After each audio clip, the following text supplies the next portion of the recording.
Thank you very much. Thanks everybody for watching. Thanks, Luis, for your nice talk. And in particular, thanks to Monica, Angela, and Miles for organizing this seminar. This is a great thing. I look forward every week to watching this, and it's an honor to be among the speakers. Thanks. My talk is perhaps not so much a PDE talk. It's perhaps more calculus of variation, but I nevertheless hope that there are some connections. And in particular, I will mention some open problems where I think a PDE perspective can be very useful in solving them.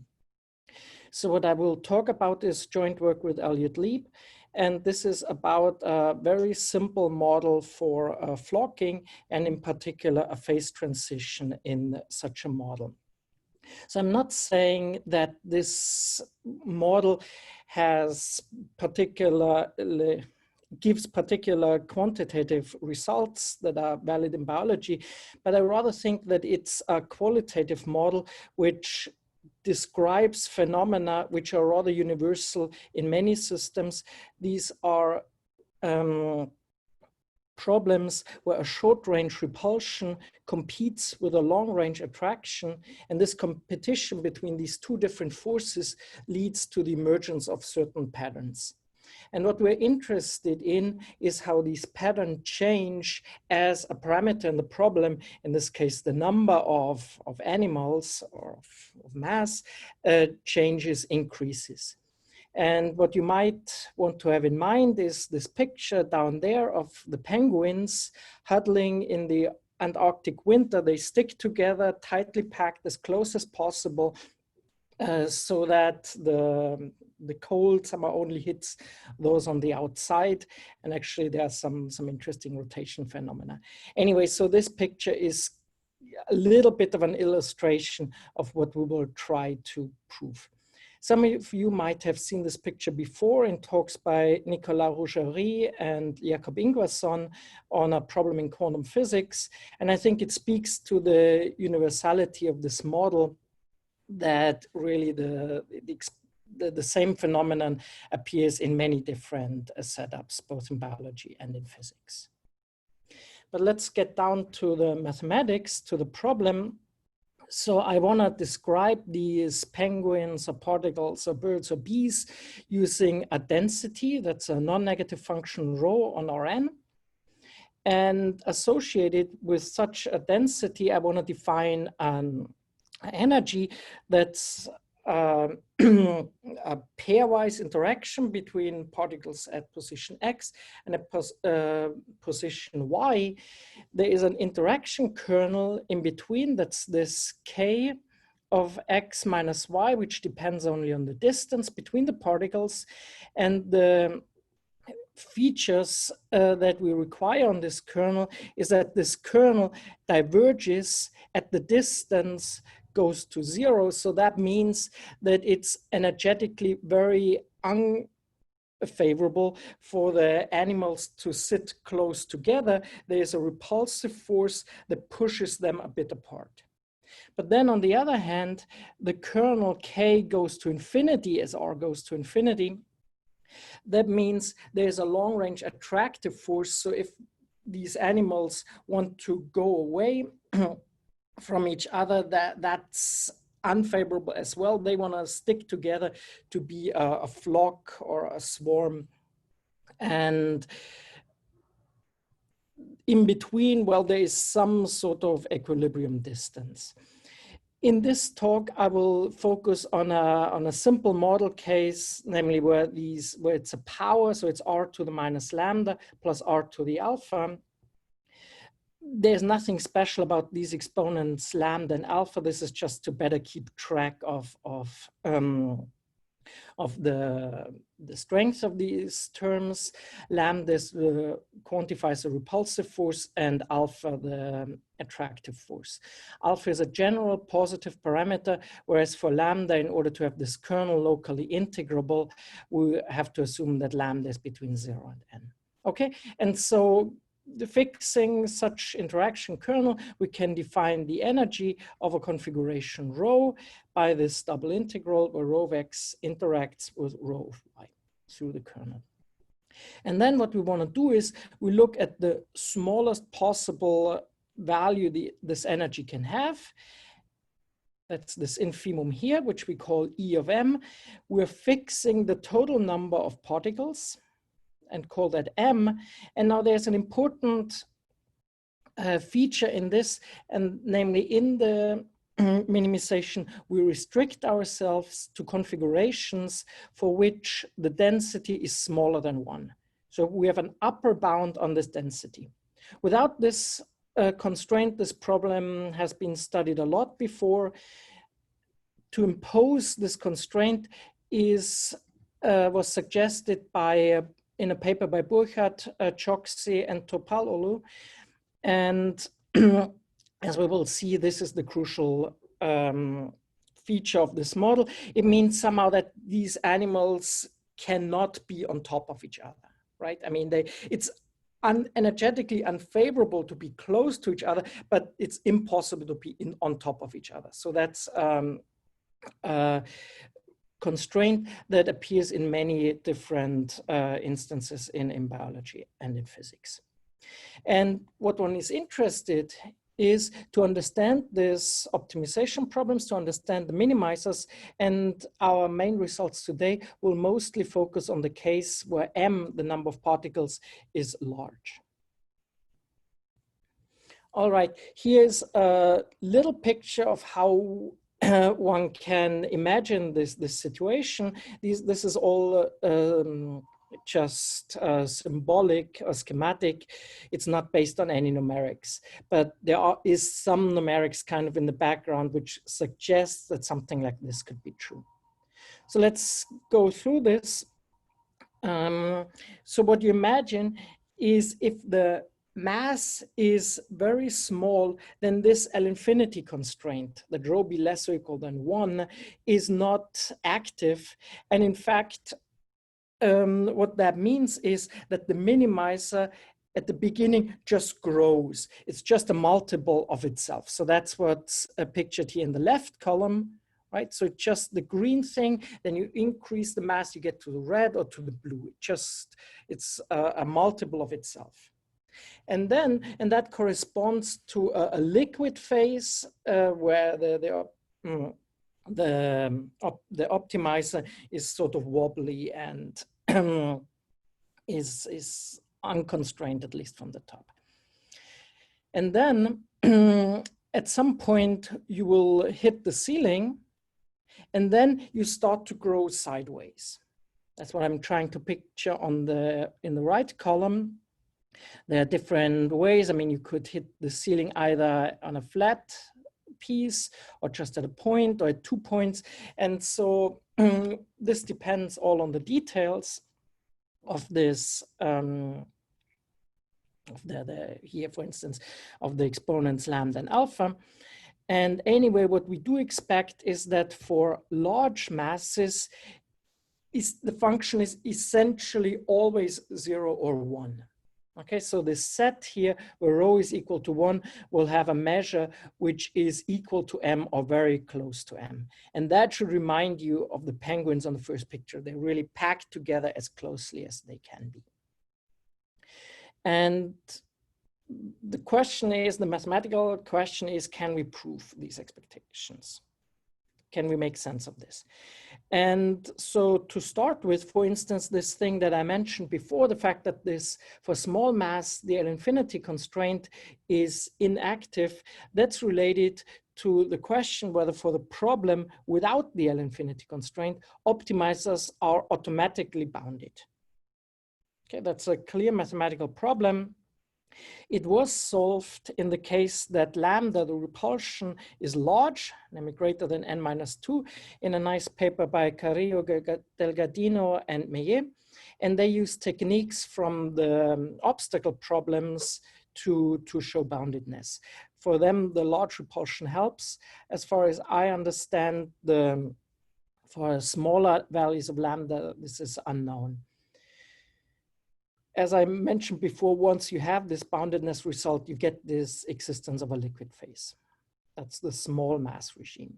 Now, there are questions about general masses, I mean, which are non-perturbative, non-asymptotic. So for instance, when you stare at these pictures, it seems very natural to say that these minimizers are monotone, kind of a space that you have occupied for a certain mass, you will keep that space occupied.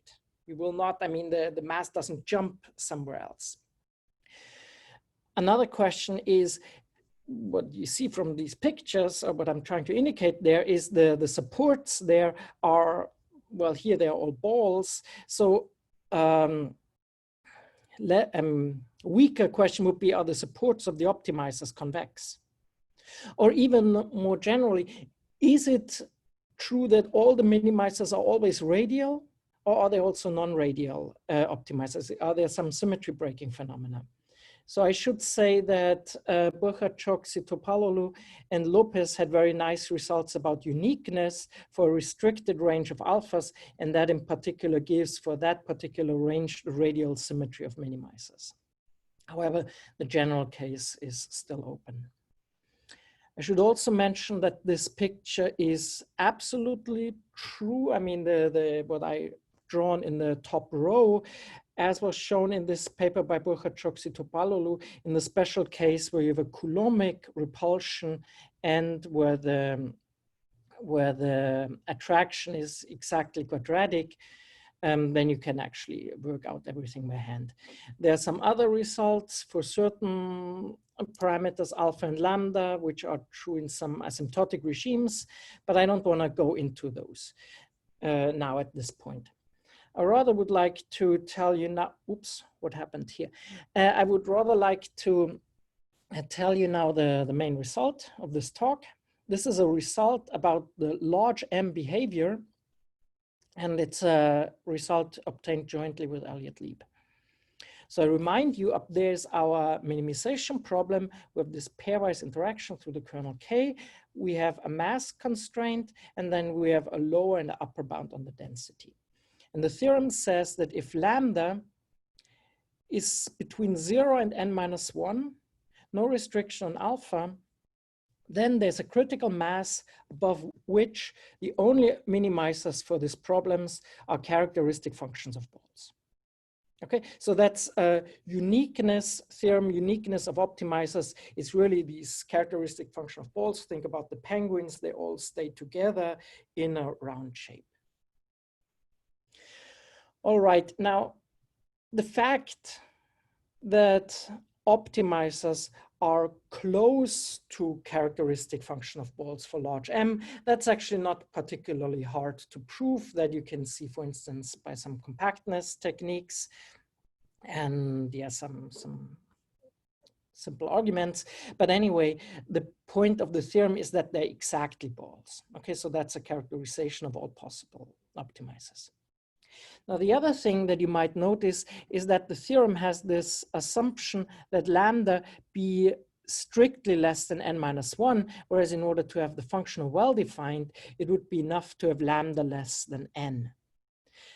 The interesting point here is that for this theorem to be valid, the assumption lambda less than n-1 is actually necessary. And if this assumption is violated, then characteristic functions of balls are not even critical points of this problem.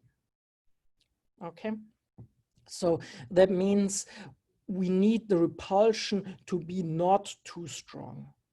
And so if the repulsion is strong, if lambda is between n-1 and n, well, as I said before, I mean, it's easy to see that one is close to the characteristic function of a ball. But what we believe is that there's a certain transition region. And I think it would be a very nice and interesting problem to understand really the boundary layer profile, what happens really in this interface between the ball when the density drops down from 0 to 1. I mentioned before that Burchard, Choksi, and Topaloglu and Lopez proved certain uniqueness results in a restricted range of alpha. These techniques are based on some convexity, and this is something that we don't expect for any alpha other than those in their theorems, and we will use a completely different approach. And actually, we will use quantitative rearrangement inequalities. And I hope that these inequalities are not only useful in the context of this theorem, but also in general. So I will discuss those a little bit later in this talk. Perhaps of some academic interest is the fact that we do not use compactness in our proof. So we would get in principle an explicit value of m star. It's probably not very realistic, but at least it's there if for some reason this is important, or also if you want to perhaps track the dependence of this parameter of the critical mass on some of the parameters in the problem. And finally, once you have characterized all the minimizers, a natural question is, can you do some time-dependent analog of this? You know, this energy functional comes with a natural gradient flow with respect to the Wasserstein metric. Can you understand the long-time behavior of this flow? This flow is not completely trivial because you have to enforce this constraint that rho be less or equal than 1. This was worked out by Craig and Topaloglu based on earlier work by Craig, Kim, Yao, and many other people. Anyway, in this talk, I would like to focus now on the proof of this theorem. And let me explain you a little bit what I mentioned before, that there's a competition between two terms. So it's natural to decompose our energy functional E rho into two pieces. One is the repulsive piece, that's a lambda term. And the other one is the attractive piece, which involves the alpha. And in order to see which ones of these terms is relevant for large masses, it's useful to just rescale the density. So we rescale, we write rho as a sigma of a variable x divided by m to the 1 over n, such that the function sigma now satisfies constraints which are independent of m. And then what you see is that the energy becomes, you can remove an overall factor of m to the alpha over n. Then there's the minimization problem for the alpha term with the sigma functional. And then there's a term, the lambda term, but this has acquired now a factor of m to a negative exponent. M is large, so this is a small term. So what we see is that for large m, the lambda term, the repulsive term, is a small perturbation of the alpha term. That's of course a little bit rough because, as I told you before, if lambda is too large, then there is actually something going on between. But to get an idea, I think this is a good heuristic. And so when you want to understand this, then it's of course natural to throw away the lambda term altogether and to just solve the optimization problem. How small can the alpha term, the attractive term, be when you require density to be between 0 and 1 and you fix its total mass? And that you can do, and the answer is you want to be a ball. Okay, so that's the long range attraction wants the density to be a ball. On the other hand, you can do the same computation for the lambda term, and there actually things go exactly the opposite way. So while we have an infimum for the alpha term here, for the lambda term, we have a supremum. So put differently, for the repulsive term, being a ball is the worst possible thing. That's the short range repulsion. This term wants to push everything apart. So these two terms compete with each other. And that, of course, raises the question, what will happen in this competition? Will the alpha term have it completely its way, so force everything to be a ball and that's it? Or will there be sort of a compromise between the lambda term and the alpha term, where we have a characteristic function smeared out a little bit as required by the lambda term? And in this way, you can formulate our main result as no, there is no compromise. The alpha term wins completely, and the optimizers are exactly like the alpha term wants.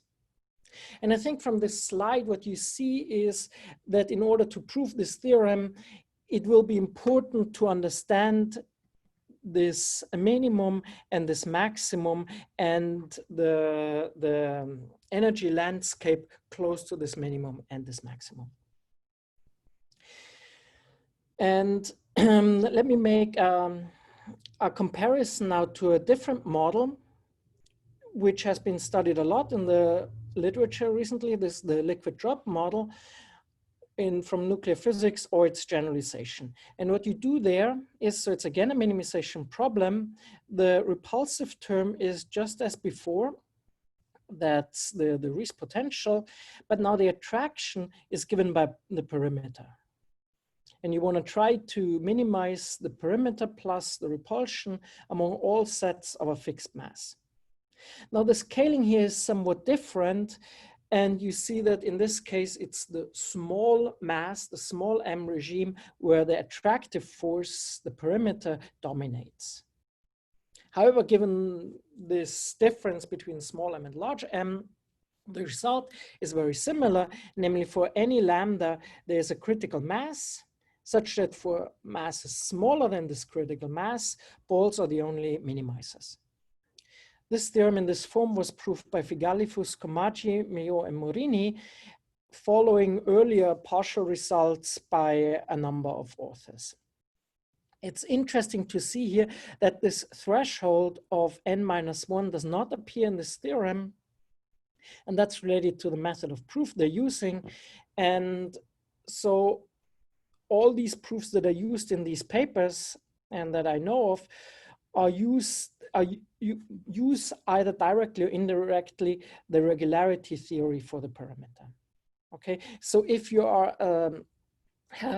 if you are a minimizer with small mass, then you're an almost minimizer for the perimeter, and we know a lot about such sets, and in particular we get C1 alpha regularity of the boundary, or I should say the boundary is in a C1 alpha sense close to the boundary of a ball. Okay, you see when I talked before on the slide that we need to understand these minimization problems when our sets are close to balls, then the problem is how do we specify closeness to a ball? And in these generalized liquid drop models, we have closeness in a very, very strong sense, C1 alpha sense. This raises, of course, I mean, the similarities of these results raises the question, can we use the techniques that were developed in these papers to prove our results? And the answer is no, because at least as far as I know, there's no regularity theory for our attractive I alpha term. You see, this is kind of based on an integral. This integral is not singular and small distances. I cannot imagine how one would get some regularity, but I mean, perhaps somebody can do something. Anyway, we couldn't, and so we will use completely different techniques to when we prove our theorem. So let's go back to our problem. And I want to tell you on this slide 3 different ingredients which are used and which imply the theorem. And I'm putting those here as ingredient 1, 2, and 3. And then the proof of the theorem, given those, takes only 1 line at the end. So let's go through this slowly. The point is, so we want to understand the energy landscape close to minimizers. And the question was, how do we quantify closeness to a ball? And there are at least 2 natural measures. The first measure is here, this A of rho. This, if the function rho is just a characteristic function of a set, this is the well-known Frankel symmetry. This just measures the L1 distance between rho and any characteristic function of any ball of the same measure. And so you can move the center of the ball, and then we normalize it so that this A rho takes values between 0 and 1, 0 meaning you are a ball, 1 meaning you are as far as possible away from a ball. Okay, so that's an L1 measure of closeness. There's a different measure, which in some sense is an L infinity measure, or I write the H, which should remind you of Hausdorff. So that's the distance, that's again a distance measure between a function rho and of a ball.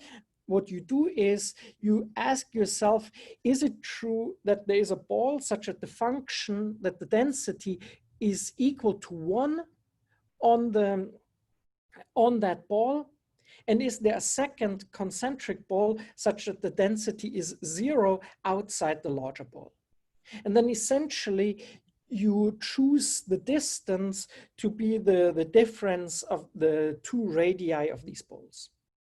The center of the ball is not fixed, that you can move around, but it's the somehow it's a house, your Hausdorff close to the ball, to the ball. I should say, I mean, such a theta may not exist, so this infimum could be just plus infinity if this is the empty set, but that's not particularly important for us. We will be dealing with a small theta regime. And then it's obviously clear that this Hausdorff closeness is a stronger notion of closeness than the L1 closeness quantified by A of rho. All right, so the first ingredient in our proof is this inequality. So we look at the attractive term, I alpha of rho and I alpha of what we want, the characteristic of function of the ball. We know that this quantity is greater or equal than 0. So in other words, we know that the energy goes down if we replace rho by the characteristic function of a ball. But what this ingredient 1 says is that the amount by which the energy goes down controls the distance between rho and a ball. And the good news is that it controls the square of this distance, just, I mean, as any typical minimum is a quadratic minimum, the power 2 is the best you can expect here. On the other hand, let's talk about the repulsion term. The repulsion term, we know when we replace rho by a ball, then the energy goes up. But this thing says that it does not go up by too much. It only goes up, by at most the distance from a ball, again to the power 2. So the good news in this theorem is that in both terms, we get a quadratic behavior corresponding to the distance from the ball. The second good news is simply by scaling, we get a factor in front, which is the L1 norm of rho.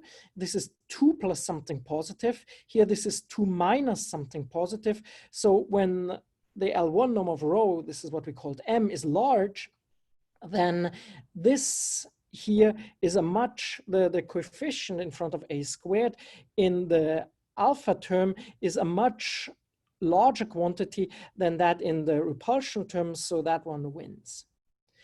So these were the good news. The bad news is that the distance measure for the alpha term, for the attractive term, is only in L1 norm, whereas the distance measure for the repulsive term is in the strongest sense of the Hausdorff metric. So that would be bad news because in general, these two A's are not comparable. However, our ingredient 3 says, if you use the minimizing property of your rho, then in fact, they are comparable. So the Hausdorff or L infinity distance is smaller than a constant times the L1 distance. And so if you believe me, these 3 ingredients, then the theorem obviously follows, right? You just look at the difference in energies, what happens if you replace rho by a ball, and you assume that rho is a minimizer, and then I just apply these 2 inequalities, and because of the third ingredient, I can change in the alpha term the A by an AH, and I get a coefficient times the AH squared. Now, as we said already before, here we have 2 plus something positive, here 2 minus something positive. For large M, we can therefore drop the second term, and then we get a lower bound in terms of AH squared. On the other hand, if we use the minimality property of rho, then we see that this quantity is non-positive. So a non-positive quantity is bounded from below by a squared. This forces a to be 0, and that forces rho to be already the characteristic function of a ball. Okay, so the upshot here is all we have to do is prove ingredients 1, 2, and 3. Here the 3 ingredients are again. I will spend most of the talk discussing ingredient 1, because I think that's probably the one that can be used in most other problems. But let me briefly comment on these other 2 ingredients. So ingredient 2, remember, this said that for the repulsive term, the repulsive term does not go up by more than a squared, where a refers now to the Hausdorff distance. And this is essentially a computation. So you know that you're in an L infinity sense close. So if you think of rho as a characteristic function, then you know that somehow the distance between the set E that corresponds to rho and the ball is small in L infinity norm. It's close to the boundary of this ball. So therefore it's natural to just look at the infinitesimal change. So that would be the potential created by the ball. That's this convolution. And if you want to control this, it's natural that you're interested in the C1 property of this potential on the boundary. And this is actually the point where this lambda less than n-1 assumption enters. This guarantees that this is C1. And on the other hand, the fact that I mentioned before that if lambda is greater or equal than n-1, that you don't even have a local minimizer, also follows from this, the violation of this C1 property. And I should also say that in this ingredient 2, you cannot replace this L infinity distance by an L1 distance. That just follows from the fact that this Coulomb kernel has this tail and you can just move the mass out. The ingredient 3, remember, that was the ingredient that told us that at least for minimizers, these 2 distance measures actually are equivalent. In some sense, this is the hardest part of the proof. The idea of how to do this is a very natural one. You try to construct a competitor by moving the mass of rho, which is very far away from and outside of the boundary of the ball. You move that to the very center of the ball. Okay, so you move from the outside to the inside and you try to fill this up. Now, something similar happens in the proof of ingredient 1. However, here in the proof of ingredient 3, this is much harder.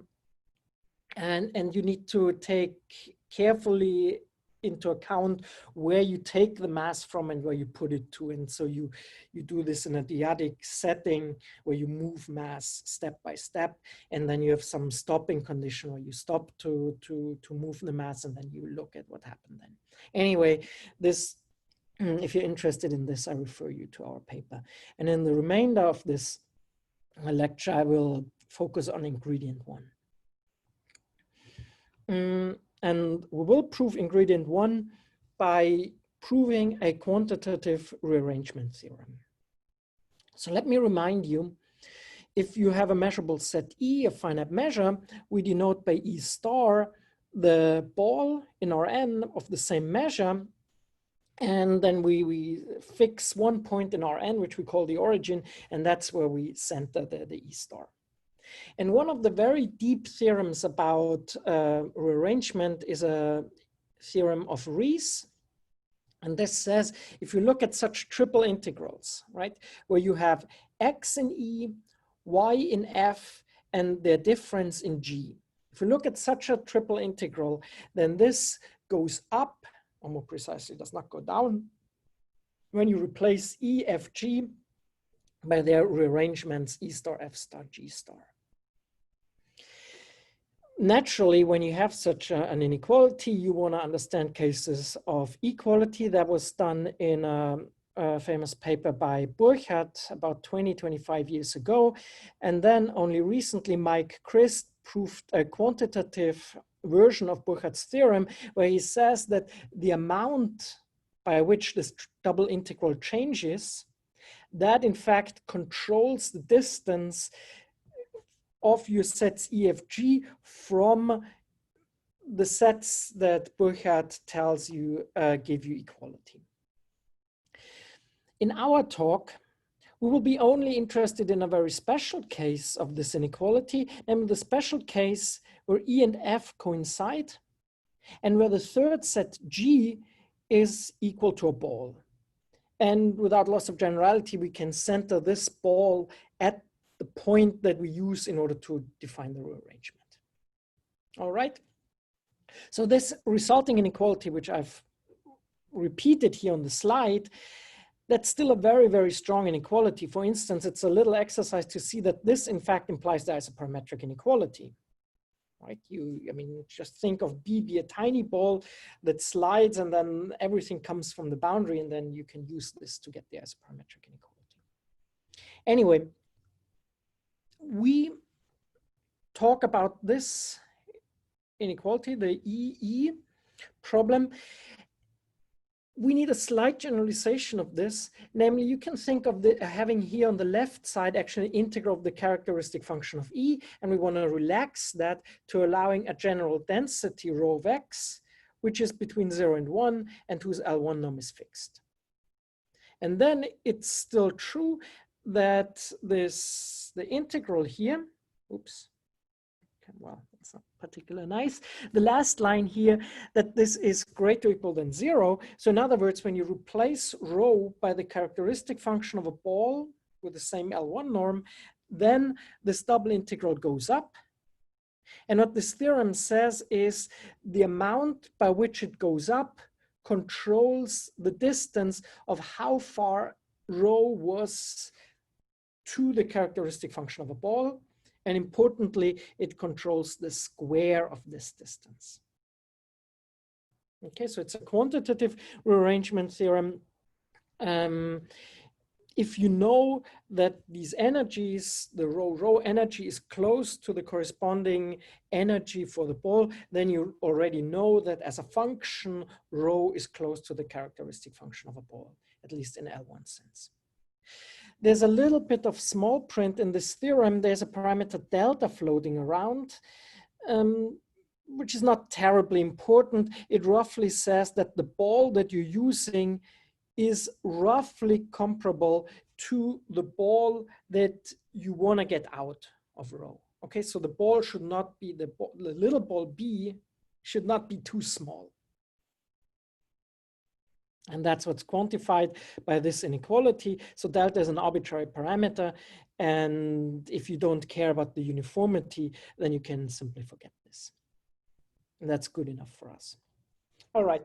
So here's again the theorem, the inequality. I've put it in a box. And let's see now how this implies this key ingredient 1. The change in the attractive term when you pass from rho to the characteristic function of a ball controls the distance in L1 norm from rho to the set of balls.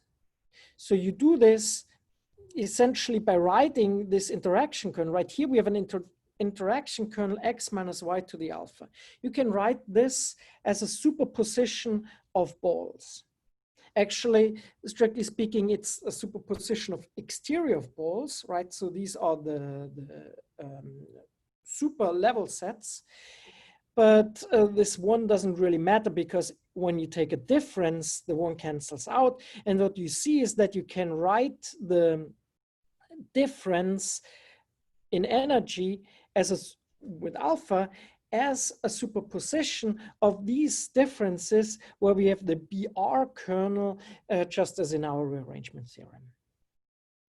And so we know from the rearrangement inequality, when we have characteristic functions, when you have general rows, you need in addition the bathtub principle. From this, you know that this integrand here in the R integral, that's pointwise greater or equal than 0. And from our rearrangement theorem, you know that it's actually greater than a squared, at least when this comparability condition that I mentioned is satisfied. So now you just plug in this, lower bound, and you perform the R integration over the set that is allowed. And so this gives you the A squared, this gives you the rho squared, and then from the integration you get an additional alpha over n. Now just another slide about this rearrangement theorem, because I think it's a really powerful theorem, which is useful in a lot of places.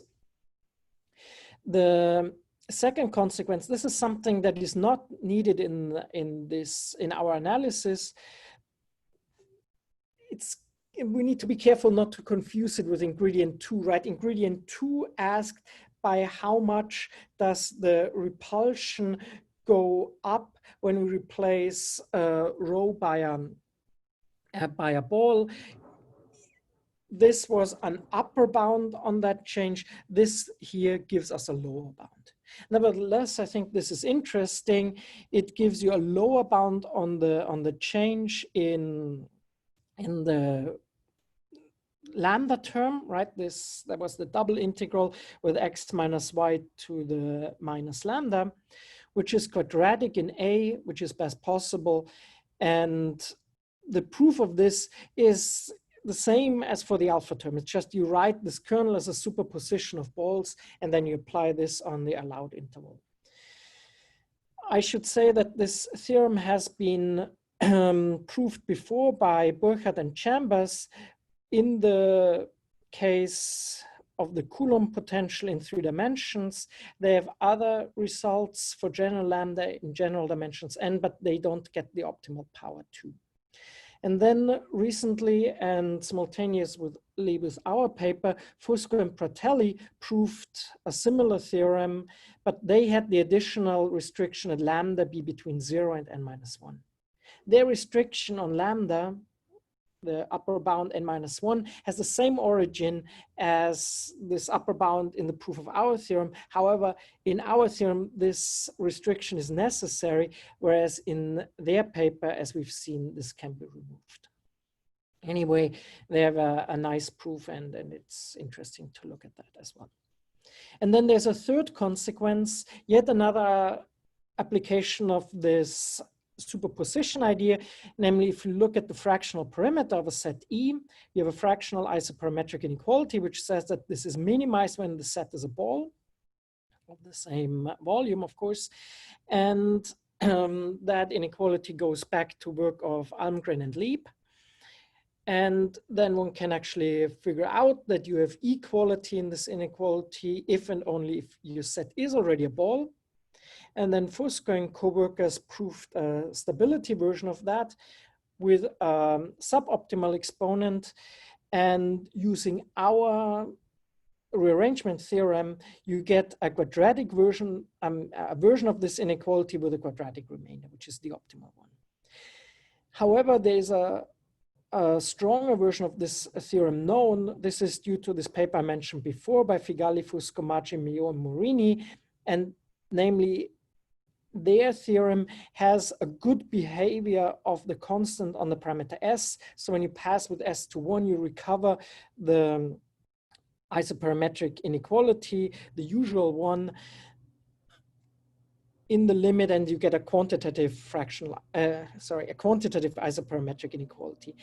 In contrast, for us, in our bound, this constant vanishes in the limit s goes to 1, or vanishes after appropriate normalization. And that's related to the fact that we do not have a good control in our rearrangement theorem on how this constant depends on delta. And there's a natural conjecture, and it would be an open problem to prove this. I would have wanted to say a few words about the proof of the rearrangement theorem. I don't think I have time to do that. Let me just say, just to be clear, this theorem for the case of characteristic functions is proved by Christ, and then Lieb and I proved a version that allows the functions rho. The arguments are rather similar to the ones employed by Christ. There were slight additional changes that we made. In particular, we avoided completely use of compactness. If you're interested, we have a supplementary note about this on the archive. All right, so let me summarize. What I told you was that for this optimization problem, where function rho interacts with itself through a non-local pairwise interaction kernel, which is repulsive at the origin and attractive at infinity. For such a problem, the characteristic function of a ball is the optimizer and is the unique optimizer. I've explained to you that this follows from a quantitative rearrangement theorem, and it's important in this quantitative rearrangement theorem to get a quadratic remainder term. And there was some discussion in which sense we measure this deviation from a ball. Here, the quadratic remainder term was in L1, and then there's an additional step to upgrade this to an L infinity problem. I also mentioned several open problems concerning both asymptotic results for small m, also global results valid for any m. Then there are questions about corresponding gradient flows and about this quantitative rearrangement theorem on the previous slide. Anyway, thank you very much for your attention, and well, all stay safe. Thank you.